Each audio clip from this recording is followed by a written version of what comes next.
Sebelumnya penjelasan tentang gerak melingkar telah kita buatkan di video yang lain, nanti linknya bisa dilihat di deskripsi. Sekarang kita bahas soal-soal yang berhubungan terhadap gerak melingkar. Kita mulai dari soal nomor 1. Dikatakan di sini konversikanlah untuk satu putaran. Oke, sebelum kita kerjain kita harus buat dulu di mana untuk setiap satu putaran itu sama dengan 2pi radian. Kalau mau kita ubah ke sudut, berarti ini sama dengan 360 derajat kalau dia dalam derajat. Oke, kita lihat yang A, berarti kita buatkan. Di sini dikatakan 1/4 putaran. Berarti tinggal kita buat, kalau dia ke dalam derajat, ini sama dengan 1/4 satu putaran tadi 360, tinggal kita kalikan di sini 360.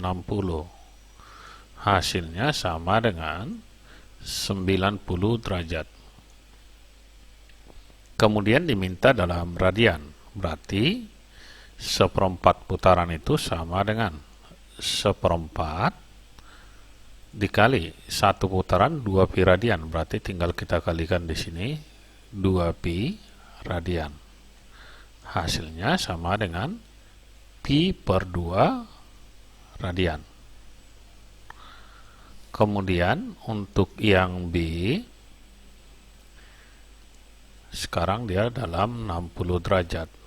Kalau kita lihat dari sini, satu putaran itu 360 derajat, berarti satu derajat itu sama dengan satu putaran per 360. Sehingga 60 derajat sama dengan, tinggal kita ubah di sini 60 per 360 putaran.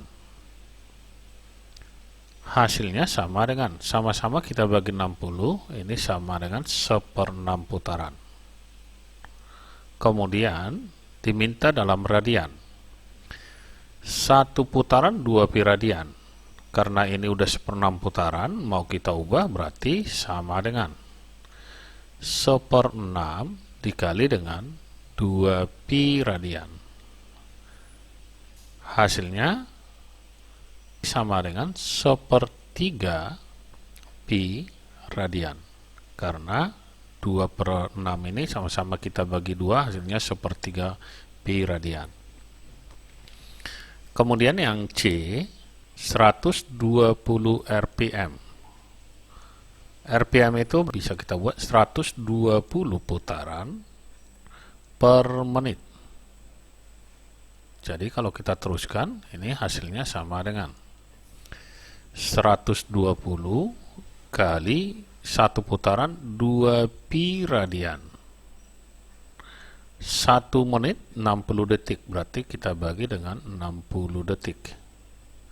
Tinggal kita coret. 120 dengan 60 ini sisa 2. Berarti 2 dikali 2 sama dengan 4 pi radian per detik. Jawabnya yang ini.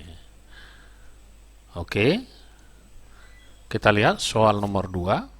Dalam soal dikatakan sebuah partikel bergerak melingkar beraturan.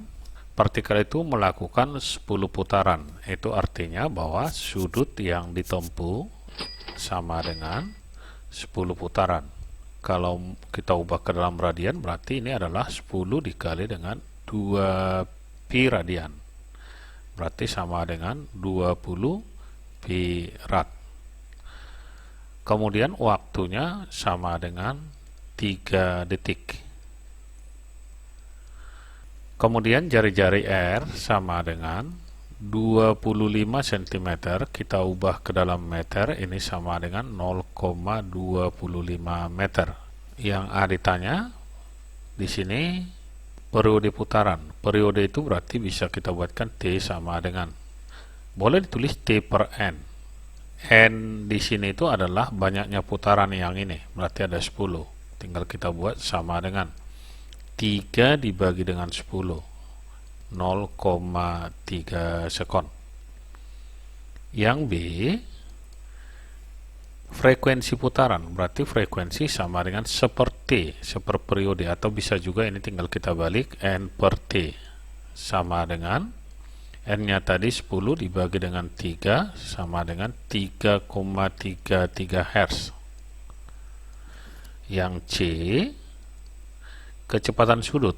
Kecepatan sudut itu berarti omega sama dengan sudut dibagi dengan waktu. Sudutnya tadi 20 pi rad dibagi dengan 3 detik. Hasilnya sama dengan 6,67 pi radian per detik atau per sekon. Yang D, kecepatan linear benda, berarti V sama dengan omega dikali dengan R. Omeganya 6, atau kita pakai yang ini boleh 20 pi per 3 atau 6,67 ini dikali dengan R-nya 0,25. Hasilnya 20 kali 0,25 adalah 5 pi per 3. Ini menjadi meter per sekon. Yang E, lintasan yang ditempuh, berarti S sama dengan theta dikali dengan R, sudut dikali dengan jari-jarinya. Tetanya tadi sama dengan 20 pi dikali R 0,25, hasilnya sama dengan 5 pi meter. Oke, sekian dan terima kasih, sampai bertemu kembali di video kita yang lainnya.